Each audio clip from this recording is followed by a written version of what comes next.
Chhattisgarh board में आनुवांशिकी और विकास से पूछे जाने वाले 2 नंबर के प्रश्न, 3 नंबर के प्रश्न को अब हम डिस्कस करेंगे।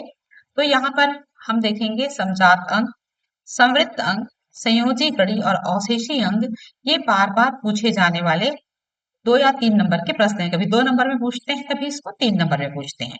तो समजात अंक प्रश्न जो है ये पूछा गया था 2020, 2023। समृद्ध अंक भी पूछा गया है 2020, 2023। संयोजी कड़ी पूछा गया है 2024 में, और अवशेषी अंक पूछा गया है 2020 और 2023 में। तो विकास के क्रम में समजात अंक समृद्ध अंक का बहुत ज्यादा महत्व है। समजात अंक समृद्ध अंक के अलावा एक और शब्द का उपयोग करते हैं इसमें, इसका उपयोग यहाँ पर करते हैं अभिसारी, अभिसारी, और इसका उपयोग करते हैं अपसारी। यहाँ पर अपसारी, अभिसारी विकास, और यहाँ पर लिखते हैं अपसारी विकास को समझाइए। अब देखिए समजात अंग या होमोलॉगस ऑर्गन क्या है। ऐसे अंग जिनकी उत्पत्ति एक समान होती है लेकिन उनके कार्य भिन्न भिन्न होते हैं। जैसे देख लीजिए, फॉर एग्जाम्पल को बता रही हूं कि मनुष्य का हाथ, ठीक है, घोड़े का फोरलिम अग्रपाद,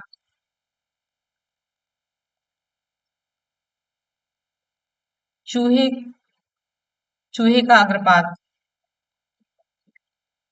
ये सब, चूंकि मनुष्य भी मैमल है, घोड़ा भी मैमल है, स्तनधारी है, और चूहा भी स्तनधारी है। इसके हिसाब से मनुष्य का जो हाथ है वो फोरलिम ही है। जैसे घोड़े का अग्रपाद है वैसे मनुष्य का हाथ है। ये बना हुआ रहता है, जिन जिन हड्डियों से इनका निर्माण हुआ है उन्हीं हड्डियों से घोड़े का भी के अग्रभाग का भी निर्माण हुआ है, चूहे के अग्रभाग का भी निर्माण हुआ है। लेकिन मनुष्य का हाथ पकड़ने के काम आता है, घोड़े का अग्रपाद जो है वो चलने के काम आता है, दौड़ने के काम आता है, और चूहे का जो अग्रपाद होता है ये खोदने के काम आता है। तो इस प्रकार से इनकी उत्पत्ति एक समान है लेकिन इनके कार्य जो है वो भिन्न भिन्न है।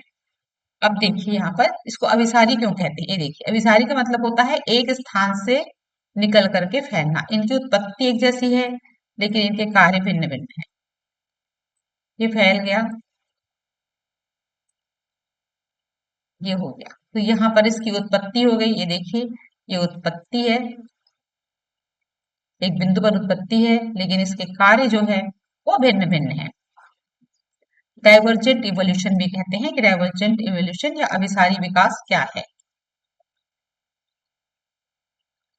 डाइवर्जेंट इवोल्यूशन या अभिसारी विकास क्या है। तो ऐसे अंग जिसकी उत्पत्ति एक समान हो लेकिन उनके कार्य कार्य कार्य भिन्न भिन्न होते हैं, उनको डाइवर्जेंट इवोल्यूशन में रखा गया है। वैसे ही समृद्ध अंग, जिस बिल्कुल इसका उल्टा है, समृद्ध अंग जिसकी उत्पत्ति भिन्न भिन्न होती है लेकिन कार्य एक समान होते हैं। जैसे कि पक्षी को उड़ने के लिए पंख चाहिए, पक्षी के पंख हैं, तितली के भी पंख हैं, और चमगादड़ का भी पंख है। तीनों के पंख हैं, तीनों उड़ते हैं। इसमें पक्षी के जो पंख होते हैं वो फीदर से बने होते हैं, तितली के पंख काइटिनस के होते हैं, और चमगादड़ के पंख जो होते हैं वो उसके स्किन जो है, त्वचा त्वचा का फैला हुआ भाग होता है। तो इस प्रकार से इनकी उत्पत्ति सबकी अलग अलग है लेकिन इनका कार्य एक समान है। ये देखिए, उत्पत्ति भिन्न भिन्न हो गई, इसलिए इसको अभिसारी कहते हैं या कन्वर्जेंट, या इसको कन्वर्जेंट इवोल्यूशन भी कहते हैं। देखिए, इनकी उत्पत्ति भिन्न हो गई, यहाँ पे देखिए उत्पत्ति अब भिन्न भिन्न दिख रही है। ये उत्पत्ति भिन्न भिन्न है, उत्पत्ति भिन्न भिन्न है लेकिन इनका कार्य एक है। तो समृद्ध अंग, अभिसारी विकास, ये एक ही चीज है। ये 2020-23 में पूछा गया है। अब इसके बाद एक चीज और आती है विकास के क्रम में, वो है संयोजी कड़ी। हर वर्ग के जीवों का लक्षण अलग अलग होता है, लेकिन कुछ ऐसे जीव होते हैं जो दो वर्ग के जीवों की विशेषता को भी साथ में दिखाई पड़ता है उनके, उनको उन दोनों वर्गों का संयोजी कड़ी कहते हैं। जैसे कि उदाहरण के लिए है आर्क्योप्टेरस। नाम सुना होगा आपने, आर्क्योप्टेरस। ये आपको एक नंबर के प्रश्न में पूछ सकता है कि आर्क्योप्टेरस, तो आर्क्योप्टेरस जो है वो रेप्टाइल, रेप्टाइल का मतलब होता है सरीसृप वर्ग, सरीसृप वर्ग और पक्षी वर्ग, पक्षी वर्ग, एविस या पक्षी वर्ग दोनों के गुण इसमें मिलते हैं। आर्क्योप्टेरस एक ऐसा जीव है जो थोड़ी दूरी तक उड़ता है। ये उड़ता है, इसके बिल्कुल चिड़िया के जैसे, पक्षी के जैसे इसमें चोंच रहते हैं, लेकिन इसके चोंच में दांत पाए जाते हैं। ये उड़ता है, उड़ने के लिए इसमें फीदर पाए जाते हैं, लेकिन पंजे में जो है वो नाखून पाया जाता है, जैसे कि रेप्टाइल में पाए जाते हैं। तो इस तरह से बहुत सारी विशेषताएं आर्क्योप्टेरस में रेप्टाइल के भी हैं और पक्षी के भी हैं।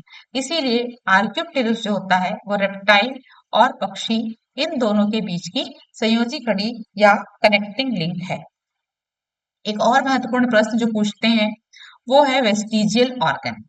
तो मानव के शरीर में कुछ ऐसे अंग जो वर्तमान में कार्य में नहीं है, वर्तमान में कार्यरत नहीं है, उनकी जरूरत नहीं है मनुष्य के शरीर को, लेकिन ऐसा माना जाता है कि पूर्वजों में ये उपस्थित थे, पूर्वजों में ये कार्यशील थे, पूर्वजों में ये कार्यशील थे, ऐसा माना जाता है।